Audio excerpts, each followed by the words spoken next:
Hello mga kaparot. Ito na naman si Madam Mamay nyo ha, na inyong na inyong tarot guide.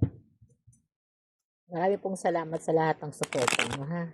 At ako po'y tuloy-tuloy nagagawa ng video no, para sa inyo.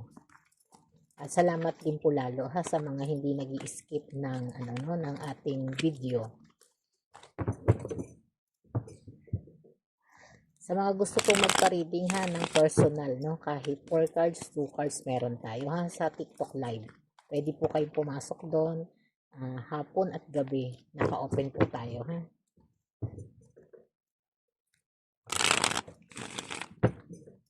Sa mga gusto magpa-private reading ha, meron tayong diyan, no.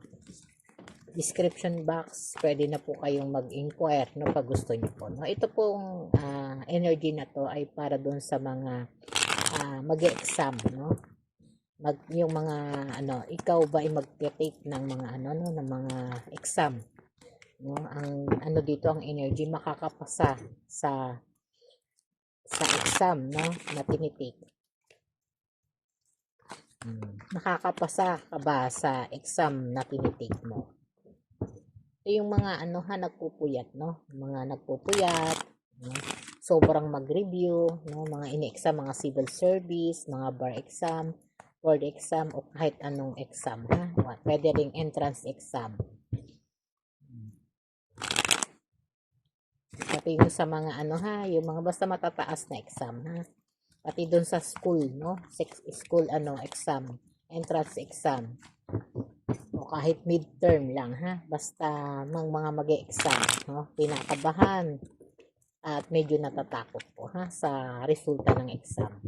Lalo na yung mga bang exam yun sa mga teacher, no? Sa mga yung minsan yung mga abogado, ha? Mga basta mga mag-e-exam.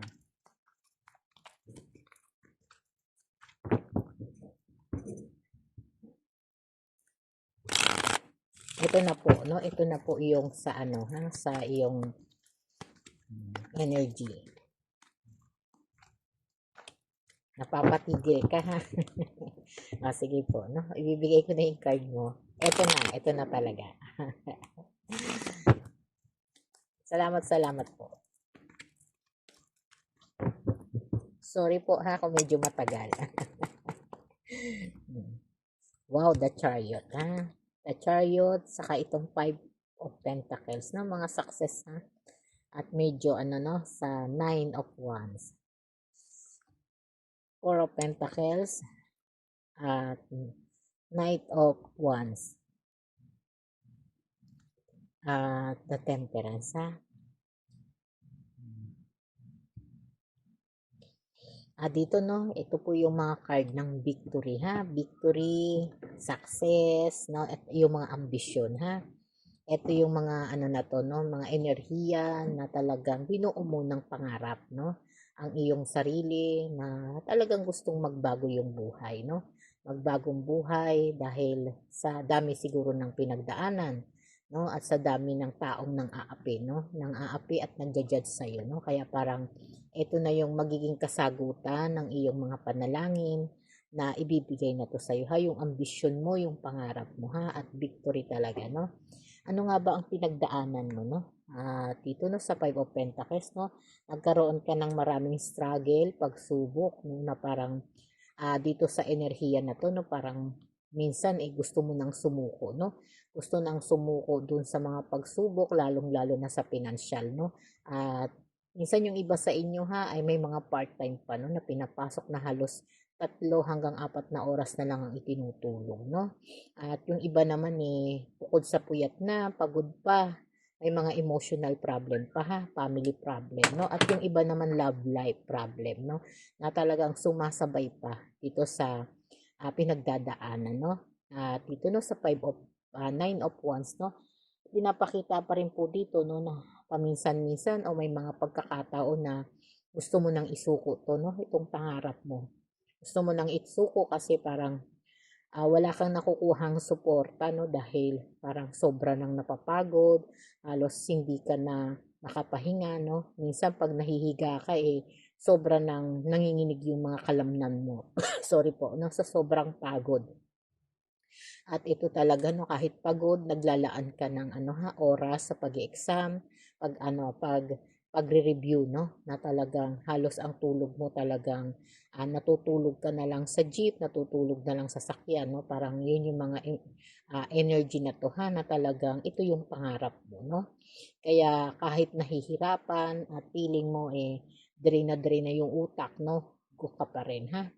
At dito, no, sa Four of Pentacles, no, pinapakita pa rin po dito, no, na talagang ito yung gusto mong makuha, no, sa buhay mo, na parang ito Lord, no, parang ito Lord, ito na yon, ito yung gusto kong makuha, ha.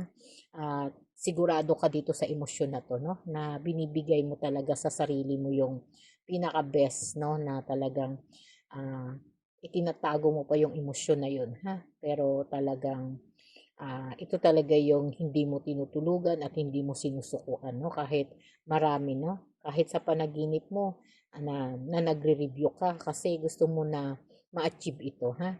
At dito, no, sinasabi sa, no, Knight of Wands, no, na talagang handa ka, no, isakripisyo, no, talagang andoon yung focus mo, no, sa iyong mga pangarap, sa iyong goals na para magbago. Yung iba talagang, ah, nararamdaman natin ha, mataas yung enerhiya ng mga pagsubok, no, na talagang parang kahit minsan yung pamilya, ibang pamilya ha, ay parang wala pa masyadong suporta, no, kaya nakakadagdag ng stress sa isip nila, no, at ito yung mga dahilan kaya lalo kayo nagsisikap na makuha to ha.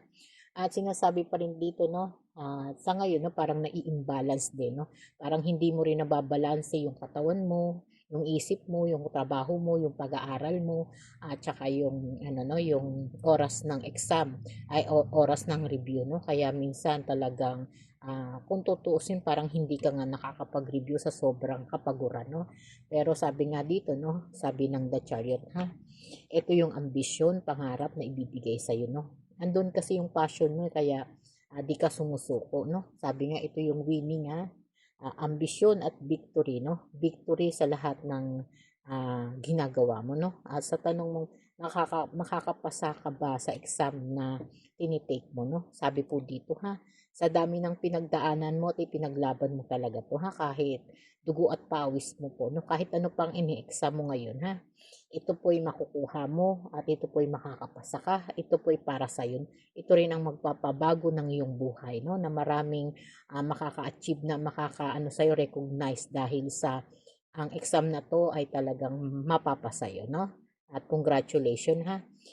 Pwede ka nang magkaroon ng reward, no? O top dahil sa sipag mo, ha.